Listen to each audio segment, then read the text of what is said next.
చర్మ వ్యాధులతో ఎప్పుడూ చికాకే. ముఖ్యంగా చర్మాన్ని ఛిద్రం చేసే సోరియాసిస్ వంటి మొండి జబ్బులు శారీరకంగానే కాదు మానసికంగానూ వేదనకు గురిచేస్తాయి. సోరియాసిస్ బారిన పడ్డప్పుడు చర్మమంతా పొలుసుల్లాగా మారిపోతుంది. చర్మమంతటా తీవ్రమైన దురద, మంటలు వేధిస్తాయి. కొంతమందిలో కాళ్ళు, పాదాల్లో కూడా సోరియాసిస్ కనిపిస్తూ ఉంటుంది. నిత్య జీవితాన్ని దుర్భరంగా మార్చే సోరియాసిస్కు ఆయుర్వేదంలో ఇవాళ చక్కటి చికిత్సలు అందుబాటులో ఉన్నాయి. పాదాల్లో సోరియాసిస్కు ఆయుర్వేదం చెబుతున్న చికిత్సలు, పరిష్కార మార్గాల గురించి ఇప్పుడు తెలుసుకుందాం.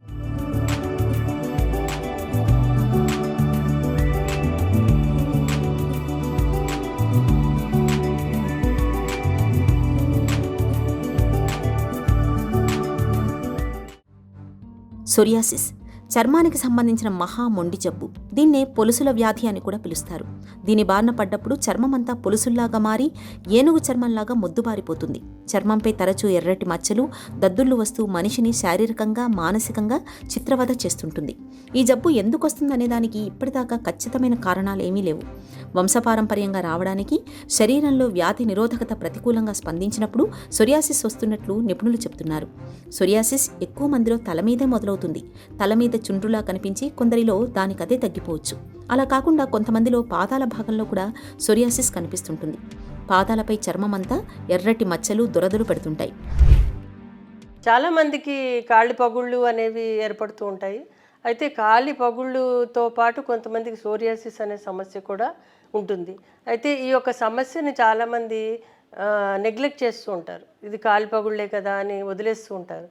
అయితే ఈ యొక్క సోరియాసిస్ ఏదైతే ఉంటుందో ఇది ఆటోఇమ్యూన్ ప్రాబ్లము, దీర్ఘకాలిక సమస్య. ఇది వీళ్ళు బతుకున్నంత కాలం ఉంటుంది. కాబట్టి ఈ యొక్క సమస్యని డాక్టర్ దగ్గరికి చూపించి అది ఏంటి అన్నది తెలుసుకుంటే కనుక చాలా మంచిది. అంటే ఎన్నో రకాల చర్మ వ్యాధులు ఉంటాయి, ఉత్త సోరియాసిసే కాకపోయినా కానీ.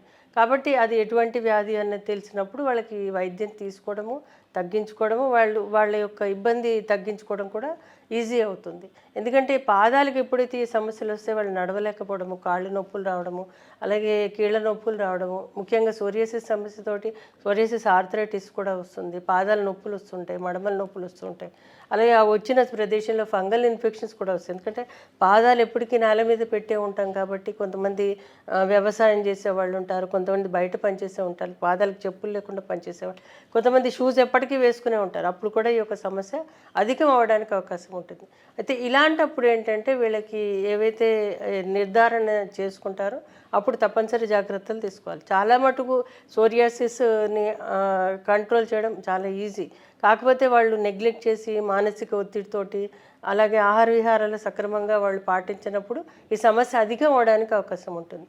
కాబట్టి వీళ్ళు ఆహార విహారాలు ముఖ్యంగా వాళ్ళకి పడని ఆహార పదార్థాలు మానేసి సాత్వికమైన ఆహారం తీసుకోవాలి. ఎందుకంటే ఇది వాత పిత్త దూషితంగా వస్తుంది, ఒకసారి కఫ దూషితంగా వస్తుంది, ఒకసారి త్రిదోషజం అని కూడా చెప్తూ ఉంటారు. కాబట్టి అన్నీ కలిసి ఉన్నప్పుడు వాళ్ళకి ఇంకా ఇబ్బంది అవుతుంది. ఇంకా వయస్సు పెరుగుతున్నప్పటికీ కూడా ఇంకా ఎక్కువైపోతుంది, తగ్గడానికి చాలా టైం తీసుకుంటుంది.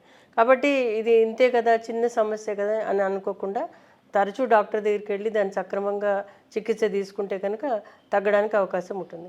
ఇంకా ఈ పాదాల విషయంలో జాగ్రత్త ఎలా అంటే వీళ్ళకి చాలామంది ఏం చేస్తుంటారో బ్రష్ పెట్టి, ప్యూమిక్ స్టోన్ పెట్టి కడగడము, తుడవడము ఇవన్నీ చేస్తుంటారు. ఎన్ని చేసినా కానీ తప్పనిసరి ఆ యొక్క రోగ లక్షణం కాబట్టి టీసెల్ యాక్టివేషను, రకరకాలైన లోపల మాస్ట్ సెల్స్, ఇవన్నీ రకరకాలైన మన ప్రమేయం లేకుండా జరిగేవి కొన్ని ఉంటాయి. కాబట్టి వీటికి సరిపడా జాగ్రత్తలు తప్పనిసరి తీసుకోవాలి. అంటే ఏంటి, తరచూ పెచ్చులు తీసేసినా కానీ పెచ్చులు ఫామ్ అవుతూనే ఉంటాయి, దాని లక్షణం అది. కాబట్టి దాని ఉపశమన చికిత్స అనేది ఉంటుంది. అంటే ఏంటి, ఆ యొక్క వ్యాధి ఉగ్రతను తగ్గించడానికి గోరువెచ్చటి నీళ్ళలో కాళ్ళు పెట్టుకుని తుడిచేసుకుని దానికి సరిపడా క్రీమ్స్ లాంటివి, దానికి సరిపడా అంటే ఎప్పుడూ లేపనాలు రాస్తూ ఉండాలి. ప్రతి చర్మ వ్యాధికి, ముఖ్యంగా ఈ సోరియాసిస్ లాంటి వాటికి తప్పనిసరి మాయిశ్చరైజర్స్ చర్మం మెత్తబడే విధంగా వాళ్ళ యొక్క పద్ధతిగా వాళ్ళు రాస్తూ ఉంటే కనుక త్వరగా తగ్గడానికి అవకాశం ఉంటుంది. చర్మాన్ని పొలుసులుగా, పొట్టుగా రాల్చేసే సోరియాసిస్ వ్యాధికి మన శరీరంలో వ్యాధి నిరోధకత తగ్గడంతో పాటు ఆమం పేరుకుపోవడాన్ని ప్రధాన కారణాలుగా చెబుతుంది ఆయుర్వేదం. ఇలాంటప్పుడు ఆహారాన్ని ఓవైపు పోషకంగా, మరోవైపు ఔషధంగా వాడితే సోరియాసిస్ వ్యాధి తగ్గుముఖం పడుతుందని చెబుతారు నిపుణులు. ముఖ్యంగా చేపల్ని తినకూడదు, చేపలకు దూరంగా ఉండాలి.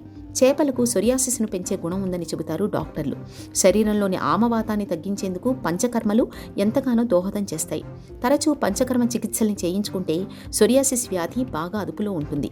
ఇక బాహ్యంగా కరంజీ, భృంగరాజ వంటి తైలాలను నిత్యం చర్మానికి పట్టిస్తూ ఉంటే సొరియాసిస్ వ్యాధి తీవ్రం కాకుండా ఉంటుంది. మానసికమైన సమస్యలు తీవ్రమైతే సొరియాసిస్ కూడా తీవ్రమవుతూ ఉంటుంది. కాబట్టి సొరియాసిస్ బాధితులు ఆందోళన, ఒత్తిళ్లు, డిప్రెషన్ వంటి సమస్యలకు దూరంగా ఉండాలి. చిట్కాల విషయానికి వచ్చేసరికి ఈ కాలి పగుళ్ళకి చాలా రకాలైన చిట్కాలు ఆయుర్వేదంలో చెప్పారు. అందులో ముఖ్యంగా ఏంటంటే మనకి ఆముదం అనేది దొరుకుతూ ఉంటుంది, అలాగే తేనెమైనం అనేది దొరుకుతూ ఉంటుంది, నువ్వుల నూనె అనేది దొరుకుతుంటుంది.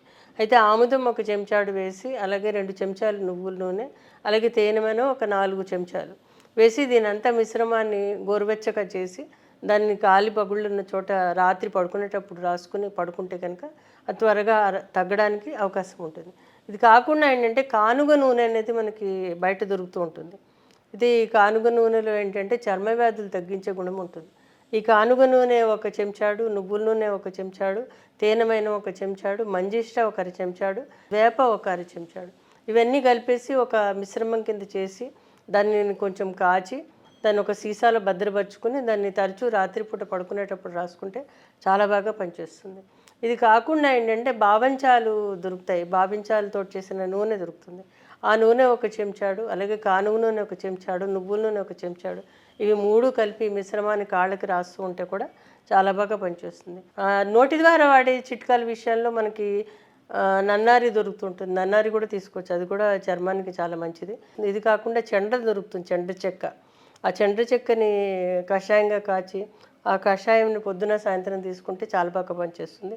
ఇది కాకుండా శ్రీగంధము అంటాం, శ్రీగంధంతో పాటు వట్టివేళ్ళు ఈ 2 సమానంగా తీసుకుని వీటిని కషాయంగా కాచి ఈ కషాయం పొద్దున్న 30 ml, రాత్రి 30 ml సుమారు 30-40 రోజులు తీసుకుంటే కనుక చాలా త్వరగా తగ్గుతుంది. చికిత్సా విషయానికి వచ్చేసరికి ఆయుర్వేదంలో చాలా రకాలైన ఔషధాలు ఈ యొక్క సోరియాసిస్ వ్యాధికి చెప్పడం జరిగింది. ఎటువంటి సోరియాసిస్కైనా అదే లక్షణాలు ఉంటాయి కాబట్టి ఈ పాదాలకు జాగ్రత్తలు తీసుకుంటూ ఈ మందులు తప్పనిసరి వాడుకోవాలి. ముఖ్యంగా ఇందులో గుగ్గులు యోగాలు అనేవి ఉంటాయి. అందులో తిక్తక ఘృతం అనేసి, పంచతిక్తకం అని, అలాగే వేపతో చేసిన కషాయాలు, వేపతో చేసిన పాదాలు, పంచనింబ చూర్ణం అని, ఖదీర అరిష్ట అని, ఖదీర గుటికలని రకరకాలైన ఔషధాలు ఉంటాయి. ఇవన్నీ కూడా చేదుగల ద్రవ్యాలు, అలాగే పిత్తాన్ని తగ్గించేవి, వాతాన్ని తగ్గించేవి, కఫాన్ని తగ్గించేవిగా కొన్ని రకాలు ఉంటాయి. ముఖ్యంగా గుగ్గులు యోగాలు చాలా బాగా పనిచేస్తాయి. వీటిని రసాయన చికిత్స అని కూడా చెప్తూ ఉంటారు. వీటిని ఇవ్వడం ద్వారా వీళ్ళ శరీరంలో ఈ యొక్క ఇమ్యూన్ మాడ్యులేషన్ అనేది జరుగుతుంది. ఎప్పుడైతే ఇమ్యూన్ మాడ్యులేషన్ అనేది జరుగుతుందో అప్పుడు ఈ అగ్రెషన్ అనేది ఏదైతే ఈ టీసెల్ యాక్టివేషన్, అగ్రెషన్ ఏవైతే ఉంటాయో చర్మం త్వరగా పుట్టే గుణం ఏదైతే ఉందో అది తగ్గించడానికి ఈ ఔషధాలు లాంటివి చాలా బాగా పనిచేస్తాయి. దీనిని పద్ధతిగా వాడుకుంటే కానీ చాలా త్వరగా కంట్రోల్ చేసుకుని ఆరోగ్యంగా ఉంటారు. చర్మాన్ని పొలుసులుగా మార్చి పొట్టుగా రాల్చే సొరియాసిస్ ఒక పట్టానమానే జబ్బు కాదు. చికిత్స తీసుకుంటున్నప్పటికీ తగ్గుతూ తిరిగి వస్తూ తెగ ఇబ్బంది పెడుతుంటుంది. ముఖ్యంగా చలి వాతావరణంలో సొరియాసిస్ జబ్బు మరింత ఉధృతమవుతుంటుంది. అయితే వ్యాధిని ప్రేరేపించే కారకాలకు దూరంగా ఉంటే తీవ్రతను తగ్గించుకోవచ్చు.